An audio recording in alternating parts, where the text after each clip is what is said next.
와, 이거 뭐야 이거? 뭐가 이렇게 빨라? 야, 이거 장난 아닌데? 이거 진짜 뭐야 이거?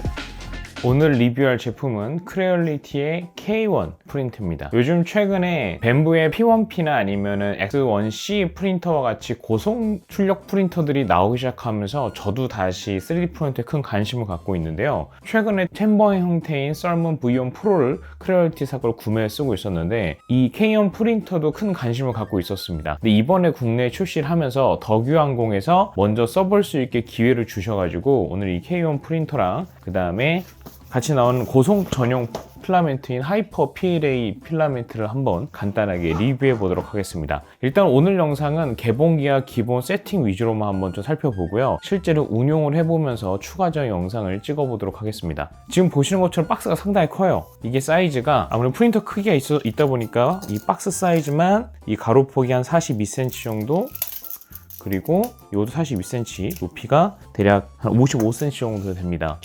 또 프린터 크기가 있기 때문에 박스가 좀 큰 것 같은데 무게도 좀 제법 나가거든요. 그래서 이걸 좀 박스를 받아서 배송해서 받아 보실 때는 좀 주의하고 쓰셔야 될 것 같습니다. 자, 한번 박스를 개봉해 보도록 할게요. 일단 박스 안에 또 거대한 박스가 있고요. 이렇게 뚜껑을 열면은 지금 보시는 것처럼 크레얼리티의 어떤 상징적인 요소를 할 수 있는 스티커가 먼저 눈에 들어오고, 얘는 아마 뚜껑인 것 같습니다. 뚜껑, 이렇게 뚜껑이 있는 것 같고, 그 다음에 구성이 이렇게 되어 있어요. 눈에 먼저 들어오는 뚜껑이 이렇게 있는데 얘는 챔버이기 때문에 3면이 다 막혀 있죠. 근데 위에는 뚜껑 형태로 또 덮게 되어 있습니다. 그래서 뚜껑 안에는 이렇게 매뉴얼이랑 같이 구성이 되어 있어요. 그래서 안에 보시면, 그리고 스티커, 그 다음에 애프터 서비스 카드가 있습니다. 덕유항공을 통해서 구매하시면은 무상 수리에 대한 혜택이 좀 있다고 합니다. 덕유항공에서 구매 시 ASDY 케어를 적용해서 1년에 2회 부품을 무상 발송해 준다든지 아니면 고객 과실 또한 수리를 해줄 수 있는 혜택이 있다니까 꼭 한번 국내에서 정발 제품을 구매하실 분들은 이 AS 혜택도 좀 고려하셔서 덕유항공 통해서 구매하시는 것도 한번 고민해 보시면 좋을 것 같아요. 자, 그리고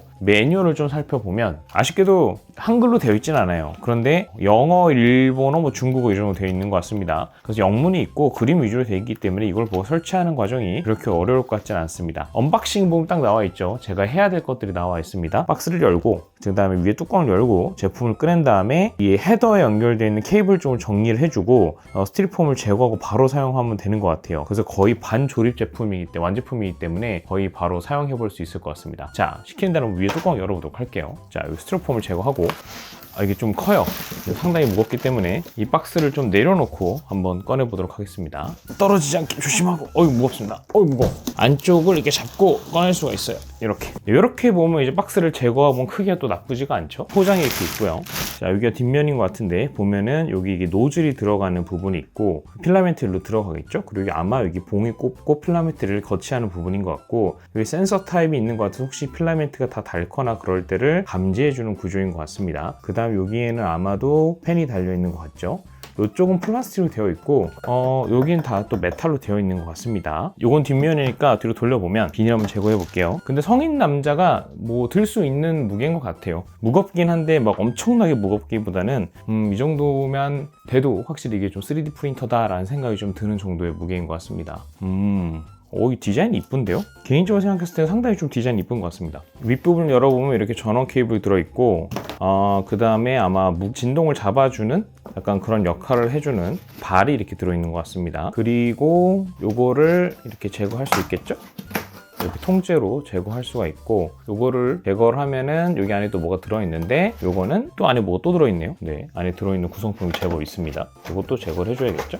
제거를 해주고, 그리고 여기도 스티로폼이 있으니까 이거를 제거해주고, 네, 지금 헤드가 밀리죠. 코어 XY 형태를 갖추기 때문에 이렇게 밀려서 제거가 되고, 그리고 또 제거를 해야 될 게 이젠 여기 내부에는 없는 것 같아요. 그 다음에 이 헤드 부분을 보면 크레얼리티가 되어 있고, 이런 식으로 이렇게 움직이는 구조인 것 같습니다. 여기엔 나름 그리스가 조금 발라져 있긴 있는 것 같은데 조금 딱딱한 느낌이 좀 있어요. 자, 그리고 내부에 들어있던 것들을 또 확인해 보면 박스가 두 개가 크게 있었죠. 일단 첫 번째 박스를 이렇게 좀 열어보면, 또 뭐가 많이 들었습니다. 여기 보면 이거는 아마 이 LCD 제어부인 것 같고, 그쵸? LCD 제어부 설치를 해야 될 것 같고, 그리고 이건 필라멘트 거치대 플라스틱으로 되어 있어요. 이건 또 뭐지?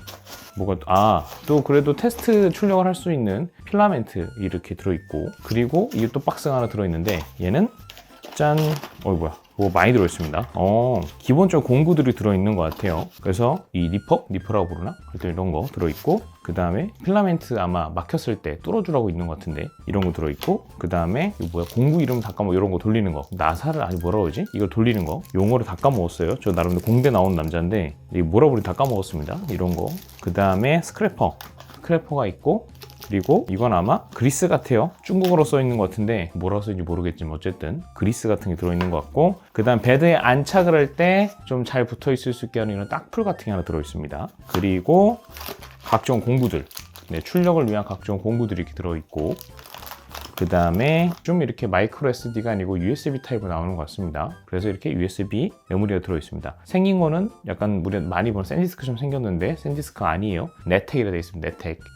네텍이라는 회사로 되어 있습니다. 여기는 아무것도 없고, 그래서 이 필라멘트 거치대는 뒤에 설치를 해줘야 되니까 여기에 보면 필라멘트 거치대를 낄 수 있는 부분이 있죠. 그래서 여기에다가 이렇게 돌려서 톡 껴주면 되는 거고, 다시 앞으로 돌려서 이걸 연결해 줘야 되는데 뭐 요건 아마도 그냥 이 케이블을 꼽으면 되는 게 아닌가. 그래서 이렇게 보면은 이 데이터 케이블을 꼽는 부분이 있습니다. 그래서 아마 여기 이렇게 영어로 써 있으니까 이렇게 껴져 있겠죠. 그래서 이렇게 꼽고 여기 보면은 포켓을 다 꼽을 수 있게 되어 있는 구조예요. 그래서 그냥 꼽으면 될 것 같습니다. 꼽아볼게요. 이번 케이블이 우리가 그 LCD 모니터 디스플레이를 볼 때 많이 보이는 20핀인가 24핀인가 약간 그런 구조로 되어 있어요. 자, 그리고 일단 기본적으로 붙어있는 포장들을 좀 다 제거를 하도록 할게요. 들어서 보면 여기 이미 고무발이 달려있는데 그 위에 또 꼽을 수 있는 건가? 이런 식으로 약간 진동을 줄이기 위해서 요걸 또 위에 껴주는 구조입니다. 이게 뭐 효과가 있는지 모르겠지만 뭐 줬으니까 한번 껴볼게요. 이거 괜히 축만 뒤틀린 게 아닐지 걱정이 되긴 하는데, 하지만 줬으니까 한번 껴보고 한번 전원 연결해 보겠습니다. 대망의 전원 연결. 우리한테 익숙한 형태의 파워 단자가 있고, 이게 아마 전원을 넣는 부분이겠죠.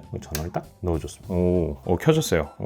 소리가 나죠? 그리고 이 LCD가 나오는지가 중요한데 나오는 것 같아요. 예, 지금 나오고 있습니다. LCD가 지금 나오고 있고, 그거로 뭐라고 써있는데 아마 뭐 부팅 중 이런 거 아닐까 생각이 듭니다. 그래서 잉글리시로 바꿔야겠죠? 잉글리시로 기다려야 될 것 같아요. 나왔다. 초기 언어가 있으니까 잉글리시로 선택해주고, 아쉽게도 한국말은 없다. 자, 그 다음에 여기 ABC에 있는 스크류를 이 노란색 화살표에 맞춰서 따라서 제거를 해주랍니다. 해줘야죠. 그럼 또 이렇게 보니까 디자인 이뻐요. 뭔가 은은하가 디자인도 은은하고 이쁩니다. 여기 이 노란색 이렇게 있구나. 하나 둘 셋. 이게 축이 흔들리지 않게 뭐 이런 가이드를 만들어 놨나 봅니다. 여기에 보면은 자세히 보면 여기 뭔가 스크류 같은 게 있거든요. 이게 일종의 락을 해주는 것 같아요. 요거를 육각 렌치를 이용해서 제거해 주도록 하겠습니다. 네, 이거 제거를 했고요. 그 다음에 그럼 오케이. 네, 여기에 뭐 이물질이 있는지 없는지를 좀 보라는 것 같고, 제가 봤을 때는 육안으로 봤을 때는 이물질이 없습니다. 요거를 이렇게 열면 이게 좀 간섭이 있네. 이게 잘못 껴서 그런가지? 이게 좀 걸려요. 이게 들 껴졌나?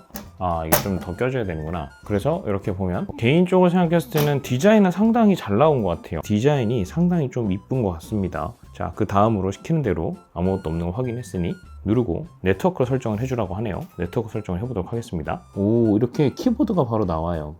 근데 약간 여기 이렇게 글자가 겹친다. 이런 건 좀 아쉽네요. 크레올리티 클라우드 앱을 사용하는 경우는 이걸 통해 연결해 주려는데, 저 같은 경우는 지금 크레올리티 앱을 쓰고 있기 때문에 한번 연결해 보도록 하겠습니다. 셀프 체크를 한다고 합니다. 그 스타트 디텍션 누르면은 얘가 자체적으로 셀프로 그러면서 지금 약간 소음이 나기 시작하죠. 여기 펜에서 어디서 나는 소리지? 펜에서 소음이 나는데 여기 펜에서 소리 나는 것 같아요. 이게 헤드가 신기하게 생겼네. 아닌가? 어디서 나는 소리지? 이 펜이 돌아가는 것도 아닌데 어디선가 소리가 나고 있습니다. 이 펜도 아니고. 뭐야? 저기 뭐 제거를 안 했네요. 뭐가 있다. 큰일 날 뻔했네. 자, 이렇게 제거를 해주고. 그렇죠. 비닐도 안 벗겼네요. 이거 열어도 되나? 올라온다. 이건 셀프 체크 끝나고 해야 되겠어요. 저 플레이트도 한번 살펴볼 겸. 지금 들으신 것처럼 소음이 없진 않은데 아직까지는 뭐 출력 모드가 아니라서 그런지 소음이 나쁘지는 않은 것 같아요. 이 정도면 올라오면서 뭔가 거슬려 거리는 게 있나 없나를 체크하고 있는 것 같습니다. 이때 LCD를 보면 지금 체크 중인 게 있는데 이때는 만지지 말라고 하고, 지금 다 문제가 없고 인풋 쉐이핑만 지금 문제가 있는지 없는지 체크하면 된다고 하네요. 오토 레벨링을 체크를 해야 되는데 이 비닐이 붙어있는 상태에서 오토 레벨링을 체크하면 의미가 없잖아요. 그래서 이건 다시 한번 체크를 해봐야 될 것 같습니다. 오, 그리고 뭔가 웅 하면서 소리가 막 나기 시작하는데 뭔가 엔진을 예열하는 듯하게 윙 소리가 나고 있어요. 네, 지금 오토 레벨링 작업을 들어가는데 이유는 모르겠지만 지금 엄청난 굉음이 들리고 있어요. 아, 여기서 지금 바람이 나오는구나. 근데 지금 여기서 아마 이게 냉각을 해주는 걸로 알고 있는데 이 바람 소리가 상당하네요. 이게 뚜껑을 닫아도 이렇게 시끄럽나? 한번 뚜껑을 닫아보도록 하겠습니다. 여기에 이렇게 지금 뚜껑이 되어 있거든요. 얘는 챔버이기 때문에 갑자기 조용해졌네. 이렇게 해서 여기도 자석이 있는가? 아니, 자석이 있습니다. 네오디움 자석이 여기 있어요. 그래서 딱 붙는 구조인데 이렇게 해서 그럼 좀 한결 조용한데 아까 그 굉음은 사실 지금 이미 끝났죠? 그래서 이게 저 아마 바람이 나오는 거를 테스트하는 건지 항상 그 정도 소음이 나오는지 모르겠지만 네, 기본적으로 상당히 좀 시끄러운 것 같아요. 그래서 오토 레벨링을 진행해 보도록 할게요. 뚜껑 열고 찍어야지. 여기 자석 있는 건 좋네요. 별거 아닌데 딱 붙으니까 좋습니다. 일단 확실한 거는 이 오토 레벨링 과정이 상당히 오래 걸리는 것 같아요. 그래서 최초에 개봉을 하고 그 다음에 그냥 설치하는 자체는 뭐 그렇게 난이도가 있다고 말하기는 좀 어려울 것 같아요. 아주 간단한 작업인데 그 외에 뭐 설정을 하고 기본 세팅을 하는 과정은 뭐 대략 체감상 한 10분에서 20분 정도는 소요를 해야 되는 것 같습니다. 네, 드디어 이제 기본적인 설정이 끝났습니다. 한번 이제 다음 과정 넘어가 보도록 할게요. 네, 이 메뉴들을 좀 살펴볼 건데요. 일단 홈 버튼을 보면은 지금 현재 상태를 좀 볼 수가 있고요. 그러면은 지금 기본적인 상태들을 볼 수 있는 것 같고 와이파이 연결이 되어 있고 노즐 온도가 110도, 그 다음에 배드 온도가 48도 이렇게 되는 것 같고요. 그 다음에 여기를 조명을 껐다 켜는 것이 있고, 그 다음 팬, 후면 보면 팬이 아까 있었죠. 이 모델 팬이라고 해서 아마 출력되는 부분의 팬인 것 같고, 그 다음에 시끄러워지죠. 그 다음에 사이드 팬, 옆에도 여기 팬이 있는, 아마 여기 블로우 쪽에서 나오는 것 같고, 백팬, 네, 열기를 빼주는 역할을 해주는, 다 키면은 상당히 시끄러워집니다. 지금 들으신 거죠? 상당히 시끄러워지고 기본적일 때는 그렇게 시끄럽진 않다. 이 정도 이렇게 되는 것 같고, 그 다음에 옆에 제어 버튼을 누르면은 온도 뭐 아니면 XYZ 축 이동하는 것들 이렇게 누르면 이동하나? 센치 이동하죠. 이런 거 바로 즉각적으로 반응이 되고, 그 다음에 기본적으로 들어있는 모델들이 있어서 USB 드라이브 한번 꼽아볼까요? 그리고 USB를 클릭해보면은 바로 USB 디스크가 들어왔다 나오고 USB 디스크 내에 있는 데이터들을 볼 수가 있습니다. 그냥 설정, 시스템, 뭐 기본적인 랭귀지, 뭐 디바이스, 셀프 테스트, 타임존 등등이 있고, 네트워크 설정, 그 다음 카메라는 지금 제가 받은 K1 제품에 포함이 되어 있지가 않아요. 향후에 따로 구매할 수 있다고 합니다. AI 디텍션도 아마 라이다 스캐너를 이용하는 걸로 알고 있어서 나중에 가능한 것으로 알고 있습니다. 자, 그럼 맨 밑에를 보면은 FAQ, 온라인 매뉴얼 이런 게 있네요. 업로드 로고도 있고. 한번 출력을 좀 해봐야겠죠? 근데 필라멘트를 집어넣어야 될 거니까, 여기 보면은 설정해 보면 익스트루드, 리액트, 쿨링이라는 게 있어요. 그 다음에 필라멘트는 그냥 집어넣으면 되는 건가? 한번 테스트 해보겠습니다. 그래서 받은 이 하이퍼 필라멘트를 2개를 주셨는데 하나를 열어서 써보도록 할게요. 아마도 이 고속 출력 프린터 전용으로 나온 필라멘트다 보니까 이 K1이랑 좀 잘 맞지 않을까 한번 기대를 해보겠습니다. 이렇게 생긴 거는 이 보빈이라고 하죠. 보빈이 이게 플라스틱인가? 종인 것 같은데 종이 보빈으로 되어 있는 것 같고요. 기본 색상은 회색이네요. 제가 덕유항공에서 필라멘트를 많이 구매했었는데 요거는 크레올리티 필라멘트예요. 끝에 부분 잘라줘야 되죠. 이렇게 해서 이 위를 보면은 여기에 무슨 락 같은 게 있는 것 같더라고요. 그래서 여기에 잠금이랑 열림 있는데 아마 기본은 열림이겠죠? 그래서 열림 상태로 놓고 한번 노즐을 집어넣어 볼게요. 지금 노즐이 끝부분에 거의 간 것 같죠? 지금 잠김 상태였구나. 열림이 아니고 잠김 상태였습니다. 멍청했다. 이거를 튜브를 빼서 봐도 되나? 이게 제가 아까 분명히 익스트를 눌렀는데 다시 온도가 떨어져 있었더라고요. 그래서 온도를 다시 올려주니까 지금 이렇게 조금씩 새어 나오는 것 같습니다. 그 다음에 이 부분에서 다시 들어가는지를 한번 밀어보면 언락이 되어 있는 거 확인했고, 따로 안 들어가는데? 여기 보시면 필라멘트 왔다 갔다 하는 거 보이시죠? 안 돼서 확인을 해보니까 얘네가 아마 이거를 출고 전에 테스트하다가 여기 막혔었나 봐요. 그래서 이것도 잘 안 빠지는데 이 테프론 튜브라고 하나? 이걸 아예 지금 걷어내고 이 동봉되어 있는 아까 이 쑤시개 있었죠? 여기 끝에 보시면은 이게 지금 흔적이 있는데 이걸로 밀어내니까 그제서야 지금 잘 익스트루드가 되고 있습니다. 기본 출력 옵션으로 진행을 하게 되면은 매번 캘리브레이션을 진행하게 됩니다. 시간이 오래 걸리기 때문에 짧은 출력물을 뽑거나 할 때는 기본에 설정되어 있는 캘리브레이션 값을 그대로 쓰는 것도 괜찮은 방법일 것 같습니다. 그리고는 이제 기본적으로 들어있는 모델 중에서 15분 정도의 출력이 가능한 가장 빠른 모델이 있어서 K1의 속도를 체험해보기 위해서 한번 출력을 해봤습니다. 보통 1시간 40분 정도 걸리는 건데 얘는 15분밖에 안 걸린다니까 좀 놀랍더라고요. 다만 소음은 상당히 컸습니다. 뚜껑을 다 닫고 했는데도 한 57에서 60dB 정도의 소음이 들려서 상당히 시끄럽게 출력되는 것을 확인할 수 있었습니다.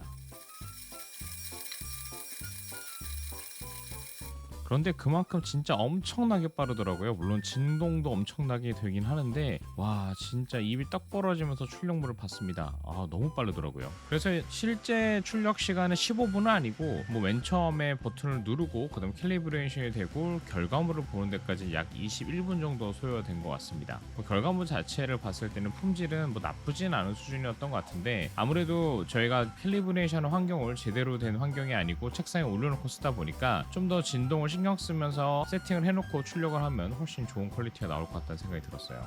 네, 그래서 개봉한 직후에 한번 테스트 출력을 해봤던 것들을 지금 보여드리는데 최초에 테스트 출력했을 때는 지금 보시는 것처럼 중간에 제가 한번 프린터를 만졌더니 이렇게 실패를 했었습니다. 그냥 제 개인적인 생각인 건데 개봉 직후에 출력을 해봤을 때는 출력이 좀 잘 안 되는 경향이 있어요. 근데 이유는 모르겠지만 이게 한두 번 더 하다 보면은 점점 잘 나오더라고요. 그래서 지금 보시는 것처럼 한 15분 만에 출력된 제품들인데 아무래도 이 부분은 좀 더 써보면서 퀄리티를 올리는 방법을 찾아본다면 훨씬 좋은 출력 품질을 좀 기대해 볼 수 있을 것 같아요. 근데 일단 확실한 거는 이 벤치 배에 출력을 하면서 제 썰문 프린터에서 뽑았을 때 요거 하나 뽑을 시간에 이 4개를 뽑은 것 같습니다. 정말로 지금 말로 표현하기 좀 힘든데 3D 프린터를 출력을 해보고 써본 입장에서는 이 빠른 속도 프린터라는 거는 진짜 약간 좀 센세이셔널한 것 같습니다. 정말 부담이 적어요. 그 다음에 기본 데이터에 탑재되어 있는 이 평면 체크해보는 이 밑에 면 체크하는 것도 아마 최초에는 좀 설정이 잘못돼서 그런지 이런 식으로 좀 아쉽게 좀 나왔죠. 근데 이제 클래리티 클라우드 앱을 통해서 데이터를 슬라이싱을 하고 한번 출력해본 결과물인데요. 지금 보시는 것처럼 뭐 최고 퀄리티를 뽑은 건 아니고 역시 300 속도로 맞추고 그냥 0.2 헤이트 레이어 헤이트로 해서 출력한 결과물인데 상당히 잘 나왔습니다. 네. 일단은 이게 2시간 반 정도밖에 안 걸렸어요. 네, 충격적이죠. 속도가 정말 빠릅니다. 그래서 조금만 더 설정을 좀 알아보거나 아니면 전용 슬라이서 프로그램들을 알아보고 쓴다면은 정말 너무 만족도 높은 출력 생활이 될 것 같다는 생각이 들면서 오늘을 개봉기와 아주 간단한 초기 사용기는 여기서 마치고요. 조만간 좀 더 써보면서 좀 더 다양한 내용들을 바탕으로 또 영상을 찍어보도록 하겠습니다. 오늘 영상 여기서 마치도록 할게요. 구독과 좋아요도 부탁드립니다. 감사합니다.